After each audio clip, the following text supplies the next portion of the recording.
Hello বন্ধুরা, কেমন আছেন সবাই? আশা করি সবাই অনেক অনেক ভালো আছেন। লিটন টেক্স ইউটিউব চ্যানেলের পক্ষ থেকে আপনাদের সবাইকে স্বাগতম। বন্ধুরা, আজকে আপনাদেরকে দেখিয়ে দেব যে হামস্টার কম্বোট মাইনিং প্রজেক্টে 28শে জুলাই 2024-এর যে মিনি যে গেমটা আছে, এই গেমটা আপনারা কিভাবে খুবই সহজভাবে খেলে আপনারা এখান থেকে উইন হতে পারবেন। তো চলুন আমরা কিভাবে এই গেমটা খেলবো সেই প্রসেসটা আমরা দেখে নিয়ে আসি। তো সর্বপ্রথমে আপনারা চলে আসবেন হামস্টার মাইনিং প্রজেক্টে। আসার পরে আপনারা এই যে মিনি গেম যে অপশনটা আছে, জাস্ট মিনি গেম অপশনের উপরে ক্লিক করে দিবেন।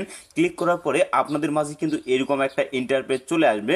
তো জাস্ট কি করবে, আপনারা এই যে প্লে যে অপশনটা আছে, জাস্ট এই প্লে অপশনের উপরে আপনারা এটা ক্লিক করে দিবেন। তো প্লে অপশনের উপরে ক্লিক করার পরে একটু কিন্তু পেজটা লোড নেবে। লোড নেওয়ার পরে গেমটা কিন্তু ওপেন হয়ে যাবে। তো এইভাবেই খুব সহজেই কিন্তু আপনারা এখান থেকে গেমটা খেলে উইন হতে পারবেন। আর অবশ্যই একটা জিনিস মাথায় রাখবেন, এখানে 30 সেকেন্ডের ভিতরে আপনাদের গেমটা কমপ্লিট করতে হবে। 30 সেকেন্ডের ভিতরে আপনারা যদি গেমটা কমপ্লিট করতে না পারেন, সেক্ষেত্রে 1.5 ঘন্টা বেশি সময় কিন্তু লেগে যাবে। তো এইভাবেই কিন্তু খুব সহজেই আপনারা গেমটা খেলে উইন হতে পারবেন। তো ভিডিওটা আর বেশি লং করব না। হামস্টার কম্বোটের যে মিনি গেমটা আছে, এটা প্রতিদিন পাওয়ার জন্য এবং সকল মাইনিং অ্যাপের আপডেটগুলো সর্বপ্রথম পাওয়ার জন্য অবশ্যই আপনারা আমার চ্যানেলটিকে সাবস্ক্রাইব করে আমাদের টেলিগ্রাম চ্যানেলের সাথেই থাকবেন। তাহলে সকল মাইনিং অ্যাপের আপডেটগুলো কিন্তু খুব সহজেই আপনারা পেয়ে যাবেন। ধন্যবাদ সকলকে।